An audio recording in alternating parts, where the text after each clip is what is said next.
You're listening to the Catholic Accent Podcast. We discuss the acts that Jesus performed that stunned his disciples. Great to be back, Jordan. You don't know us by now, you're never getting to know us. I'm Jordan Waco here with Father Hamilton and Father Poojo. And we're both stunned. All right, let's roll. Episode 3. Called to serve the growing needs of the church. It's like we never left. We should point out the stencil up there. You guys never addressed it. It's beautiful, and I think that... How do you look? I changed your stubble this time. I don't like it because it really is, like cramping me in. Like I can't change the way that I look now that there's an official stencil. Right, exactly. You also have to sit there. I'm a statue now. In time, I'm frozen. Well, you can change a little bit. I don't look like that. I think we should make those like temporary tattoos of us so that when we give them out, we can... Why do they have to be temporary? I mean, who would want your face on them forever? Everyone in our studio audience right now.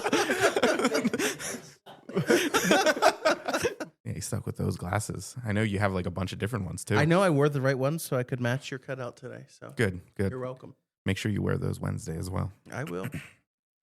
All right, so let's talk about why this church needs assistance. In the Act of Apostles, don't we all? In the Acts of the Apostles are the bishops of the early church. However, they needed assistance to help serve the community, particularly the widows. So they call the deacons to serve. Why? Tell me about that. So it's important to look at this whole reality in the idea of ministry, right? So even today we have bishops, we have priests, and we have deacons. So those early 12 disciples, they were given the authority of Christ, which made them bishops. And the head of that college of bishops is St. Peter, who is the first pope. And so in the early church, you have the bishops who are preaching, so they're spreading the good news, they're sanctifying, and they're offering the sacrifice of the Mass in its earliest form, which is the same as we do, offering bread and wine to the Lord, asking the Holy Spirit to come upon it and transform those gifts, just as Christ taught at the Last Supper. But now the church is growing rapidly, especially among the poor and the forgotten and the outsiders, because that's who the apostles are reaching with this message. And so we see that they cannot do everything, just like a good boss can't do everything in their job. Just like you couldn't do this podcast without us. Right. You need us. I can get AI to help me. But Leo would come for you. So why particularly, why are the outcasts the ones they're gearing towards? Many of the times, right, outcasts would be vulnerable. And so the church continued to care for those people. We even see in the Gospel of Luke that really could be called the gospel of the poor and especially of women. Mm-hmm. And so the emphasis that Luke, the evangelist, puts in the gospel there is that Jesus in his ministry had women that were widows that followed him and that they sought solace in the community that Christ was building through his closest apostles and then later on the disciples as it spreads. You have to remember, if you were a widow at this time, if you had no husband, you had no income, you had no protection, you had no home.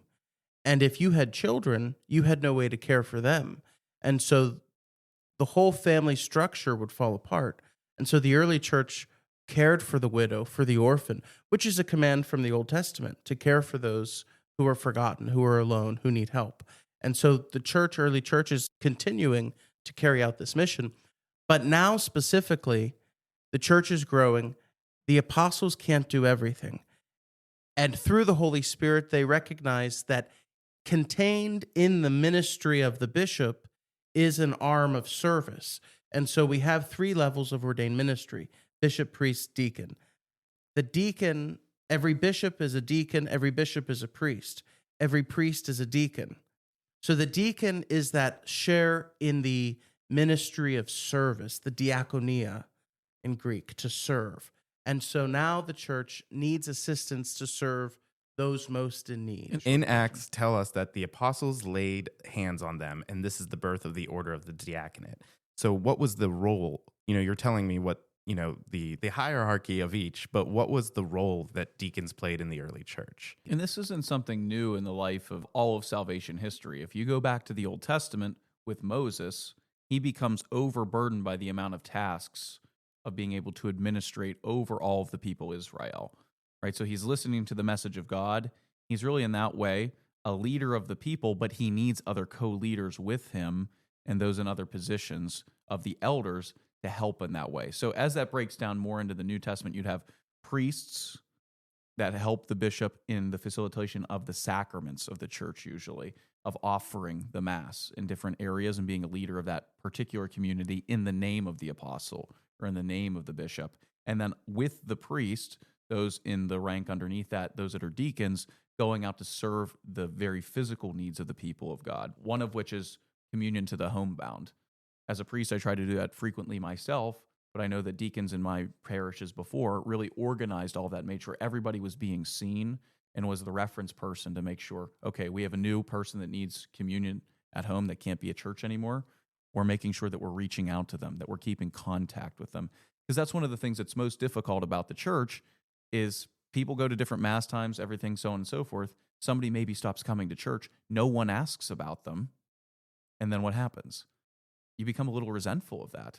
If I'm part of a community and nobody even notices that I'm gone anymore and asks about me, why was I a part of that community anyways? And so I think I've seen deacons before that they have a feel of the community because they're rooted in that one particular church or place, and they can bring a lot of those concerns to a priest or to others and keep people strengthened together in community.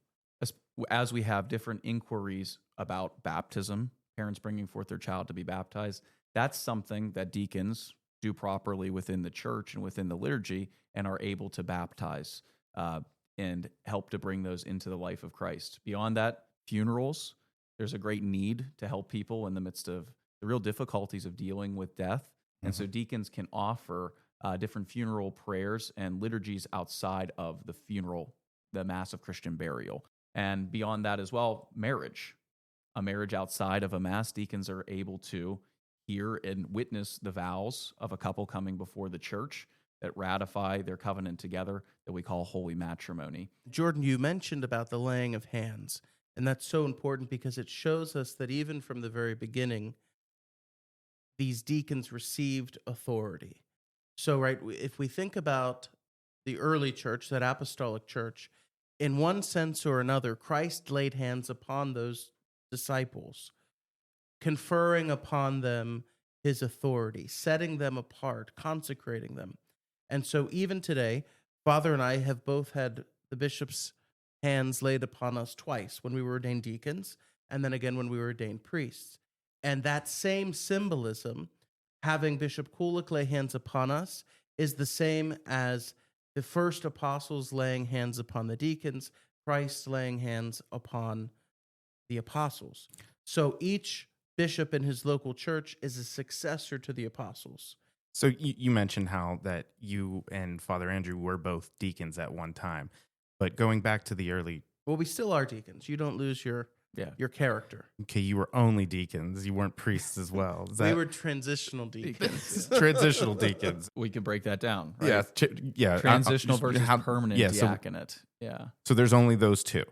In terms of, within the order of deacons. So transitional deacons, you're ordained a deacon by the bishop in that you are transferring through only that order to the next level of holy orders, which would be to be a priest.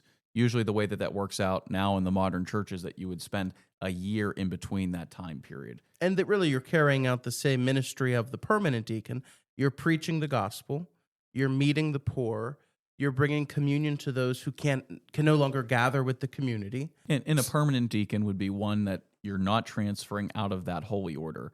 You're staying in that permanently, and usually that's marked today by men that are actually able to be married in that holy order of the permanent diaconate. And so we see a lot of deacons with wives and even families and so forth, and they're able to fulfill different roles within the church that say that the priest is caught up in the administration of sacraments and other things, especially as helping to run parishes, that deacons then become an organizer, especially of the lay people in the parish, to help to meet the needs of the people that are being brought up. But you also do that too, as a priest. Right, and so that's so we why share in that ministry of service, But our ministry of service, then, through being ordained priests, is expanded to a ministry also of sanctification, of offering sacrifice to God for the salvation and sanctification of the people entrusted to our care. Now, if you're a deacon, you don't have to be a seminarian, right? That's just for those You transitional. participate in seminary in a certain way, not living usually in seminary with other men studying to be priests. But there's away still from a diaconal formation period. You Okay. go to seminaries to take certain educational classes, pastoral activities, and assignments that you then learn how to really be a ordained member of the clergy. That's important to remember. So would you say that there's even another level of the hierarchy below deacon? Would it be a seminarian? Not really, not because holy orders are only 3 as Okay. deacon, priest, bishop. So Seminarians this is why I would have you still guys. be- I need to know. Seminarians would be considered still lay people until they would enter into the clerical state At the diaconate. at the diaconate. So when does the hazing period stop? Once you're It never starts, Jordan. That's the correct answer. So, we mentioned that both of you were in that transitional diaconate period.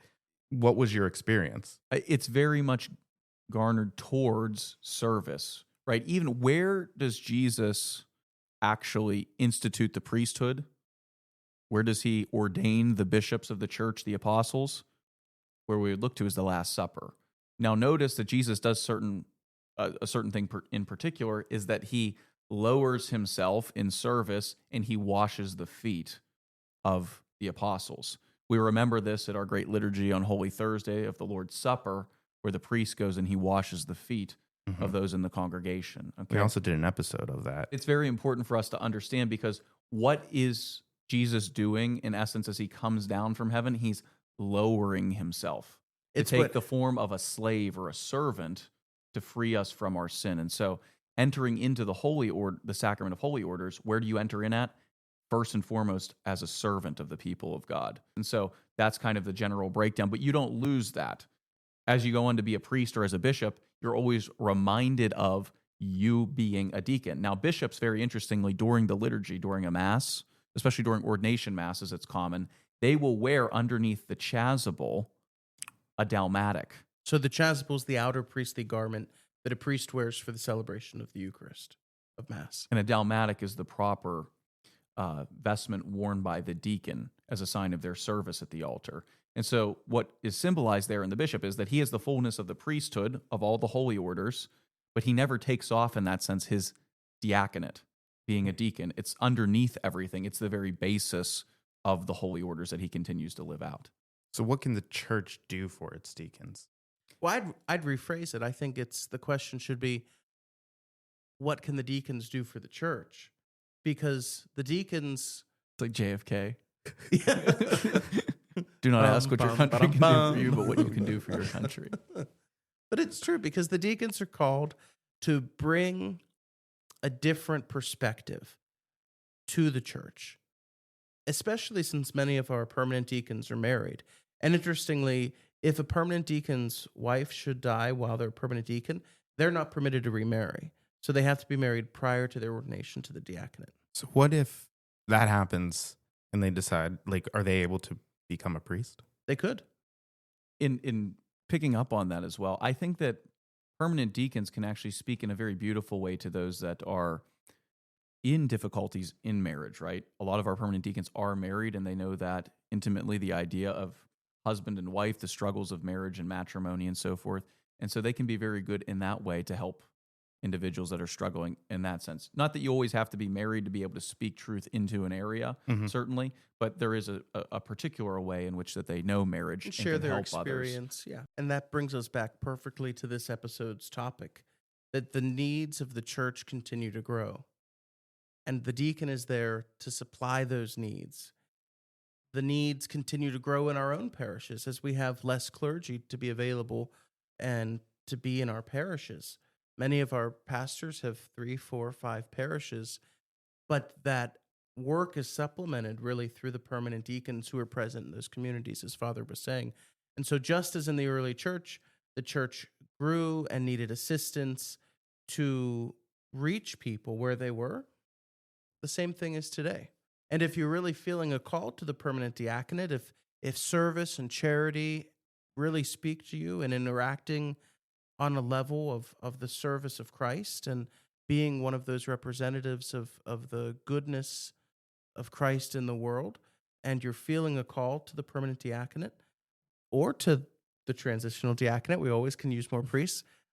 Feel free to contact the Office of the Permanent Diaconate and the Office of Priestly Formation. Thanks for listening to the Catholic Accent Podcast.